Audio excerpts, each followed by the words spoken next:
Hello Ronlings. So this video is going to be about my OEX Bobcat 1, as you may have seen on the title screen. It's not a review as such because I haven't actually used it out in the field yet. I can maybe in all military and used it in the field. So it was more just a video of showing you my new toy and putting it up and seeing if I had any problems with it and so on, because I didn't want to do that on the next video I'm out, because then I would be doing all this and probably extending the length of the video, especially with it being dark so soon. I'd spend all the time blabbering on about that and then it'd be dark. And so this is about just showing you my new toy, and then I don't have to, when I actually go out, I can do all my other stuff as well, and you won't be going, huh? Because you'll know. Something I'm not going to show you putting it up. I'll show you at each stage, but I'm not going to show you putting it up. It's dead simple. It's one pole in a rainbow shape, and then you just peg out the floor. And this, there's millions of videos online about this. This isn't really about showing you something you can't already find. It's just about me personally showing you my toy. So I will be showing you each stage, but the one thing I will show is that I'm seeing loads and loads of videos of people putting these tents up and having real trouble with the pole. They're getting one end in, and when it comes to the other end, it's so tight. I've seen people bending poles, hurting themselves, or just spending forever trying to get it on, which that concerns me a bit. But this tent was with I've been looking. This tent is with a code from Go Outdoors is £88. That's the cheapest I can find it. I specifically wanted this tent because I've got a bit of experience of knowing what I want to do and what sort of tent I want and what I'm missing and what I'm getting, and so I've come to this tent as the one I want. The Fox one that I've been using, excuse the noise, workman. The Fox one that I've been using, I did buy because purely money. I've got to be honest. If I had more money, a little bit more money, and I was trying to just get one tent, that wouldn't have been the one I bought.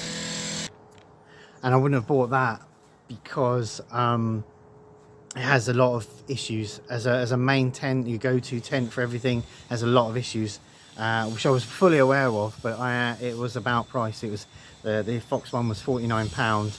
I just barely had that, and I didn't want to. I'm trying to get the backpacking side of my channel off the ground as quick as possible, so I didn't want to wait longer, get more money and get something else. I wanted to do it there and then, as soon as I had the money. And in my opinion, it's a quality tent. It's a good quality tent. You can't find anywhere selling. You can't find anywhere telling on reviews and what have you that this leaked or had a problem with this, except for that pole on the Bobcat. It was a good quality tent, and I knew that it would last me. As it happened, I managed to get money together a lot quicker. I was expecting to use the Fox one for longer, but I managed to get the money together a lot quicker. So, it is what it is. And you can see a review of an actual review of the Fox one on my channel. It's I haven't put a link because I haven't got many videos. It'll take you like 3 seconds to find it, and it's in a playlist as well with camping equipment reviews. So you can find it. So there is a review of an actual proper review with experience behind using it on there as well, about how how you could use it, because it's not a replacement. This tent isn't a replacement. It's the Fox is going to be used again. It's just it has its place in certain things, but a generalized thing is the Bobcat one that I'm going to be using mostly. But the Fox one will get used. It has its place in my arsenal of equipment. It's just that I think for me this tent is going to be better. Let's get to it. Let's get going. So I will show you putting the pole in, because everyone's having trouble with that. That's the only bit I'm going to film putting it up wise, because that is the only bit that you'll probably find interesting if you're thinking of buying this tent. Then that is going to be very relevant, I think. So let's get to it. I forgot.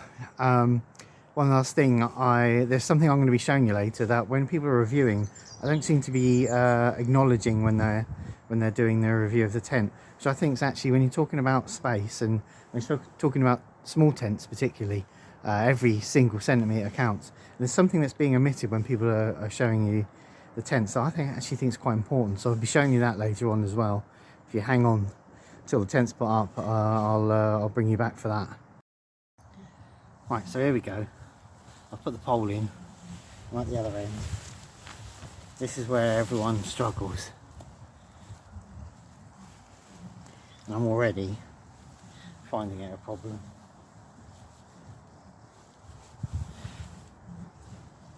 I'm already nowhere near. So actually, you can see that OEX haven't listened to anything. Look, I'm a mile away from where the thing is. I just moved all the material up. Oh, okay. I just moved all this material. It was all can't really see. It was all that way. It was all over here. It was all bunched up over here. So I pulled it all that way, and actually it went in really easy. So actually, did OEX listen to all the people complaining? These experienced campers having trouble getting that in, so I don't think it's anything to do with them. So have OEX got to listened to all the complaints? And because at first I thought, oh, here we go, but when I moved all this material here up this end towards the end I was trying to push in, it just was bump. It was actually not a struggle at all, so that's good. It means I won't be bending the hell out of it. I mean, it's got to be tight. Obviously, it's a brand new tent. It's got to be tight, and things do stretch and move over time. Absolutely, definitely. But from what I was looking at all the reviews, it was going to be a really dangerous struggle. As I say, people bending poles and that. But anyway, that was quite easy. So good for me. So let's the outer up first. Difference between the Fox one that I've been using and this one is the other one was in at first. Not really a problem. I didn't encounter any rain while I was using it anyway, but you can lay the ground sheet over the top of the inner while you're putting the inner up, and these tents are so small, so you could have got around it. But having said that, it is nice to have an outer first. I don't care about the being able to move it around, you know, where you can pick it up and decide where you, because personally I decide where it wants to go, and I'm always seem to be fairly happy with where it is.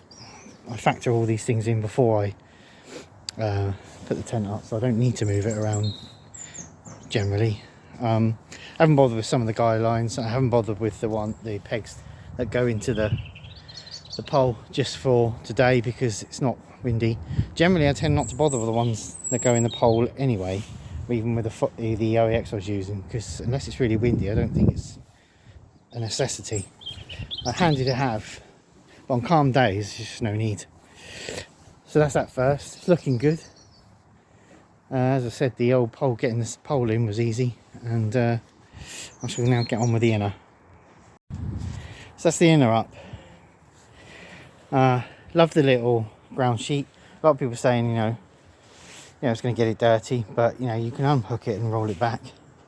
And other people saying with the vestibule, you know, you don't want to put your muddy boots on it, but there's still, having had a Fox 1, the gap there is kind of all the gap you had in the Fox 1 anyway, so you could quite easily put your boots there without having to roll the ground sheet back.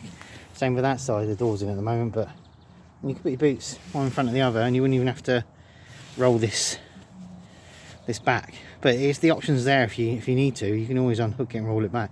But I think that's a nice little touch, that option's there to have a floor covering to sit on and sit in. You know, you don't have to sit in your own bed if you don't want to.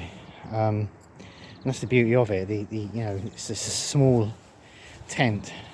It's only a one-man tent, but it kind of has qualities in it that allow for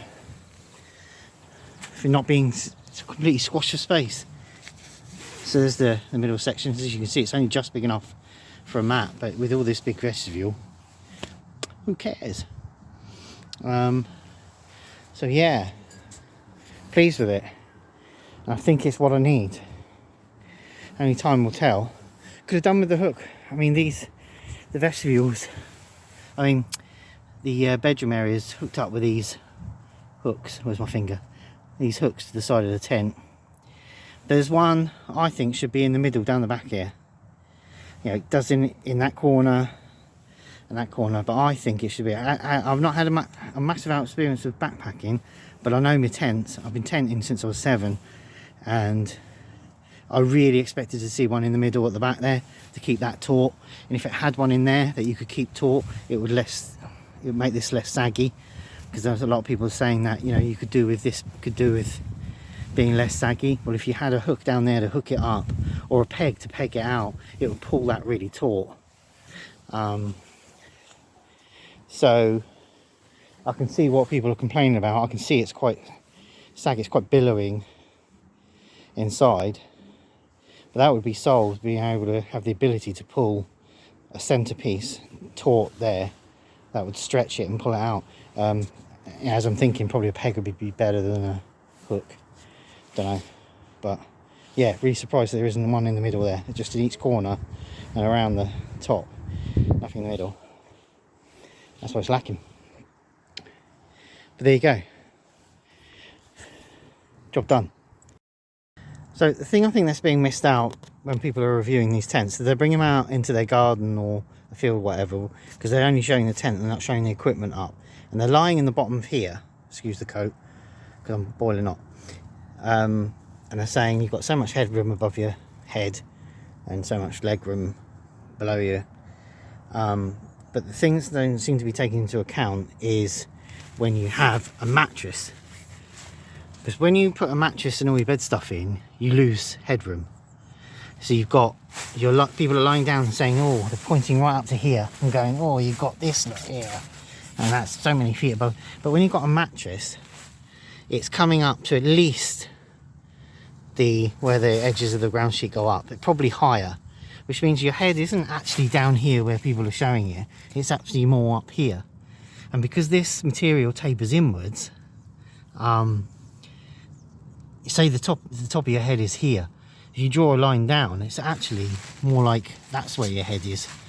You know, this is all sort of empty space. So you want to take that into account when you're looking at a tent. Say you're in a tent shop or something and you get inside it and go, oh, there's loads of head. You need to take into account the thickness of your mattress. I mean, there's so many variables and all tents are different as well, but it's something you need to consider, at least if only to rule it out.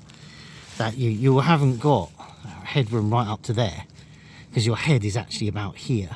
And if this wall tapers in and if you drop a plumb line down, your head's kind of more there really, and that's your headroom, not back there. Because if otherwise you're pushing your head into the tent to try and get that headroom back. It's just something that needs to be taken into account when you're getting a tent, buying a tent, trying out a tent, is to imagine your equipment in it, or even put some equipment in it, at least a mattress, to get a full sense of what's going on. If you're in the shop or whatever, you need to put something in there to fully understand how much headroom you've got, because it may not seem a lot, but every millimetre counts when you're talking about a one-person tent and the size of your body. I'm a midget, so I'm only like 5'7.5", I think, so I don't ever have a tent that's too small, because they don't make them that small. Something to consider anyway. So that's it. As I said, not really a proper review as such, just to show off. And then next time I go camping, I won't have to say, "Ooh, look at my new tent," because it's beyond this video. Now, I don't know if I think I already said that the review for the Fox One is actually on my channel. I haven't put a link in because I've got like virtually no videos on there. It takes like 3 seconds to find it because of a new channel. But I have sorted things into playlists, so you can find it in the playlist if you want to be quicker than looking through the short amount of videos I've got. There are sorted into playlists like camping equipment reviews and stuff like that, which this will be going into as well. So that's it really. I'm dead pleased with it. I shall probably, although not obviously I've done commenting about my new toy. I'll probably be commenting on little bits and bobs that I do and don't like about the tent as I'm using it. But this is just about showing it off, and then that decreases the amount of talking I need to do in the next video, thus making the next video ridiculously long. That was the point of that. So thanks for watching. I presume if you got this far you are watching it, because you wouldn't be able to watch me saying thanks for watching. And always subscribe please, it'd be lovely if you could.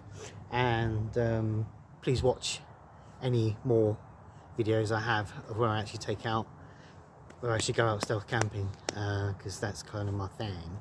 And I'll see you next time.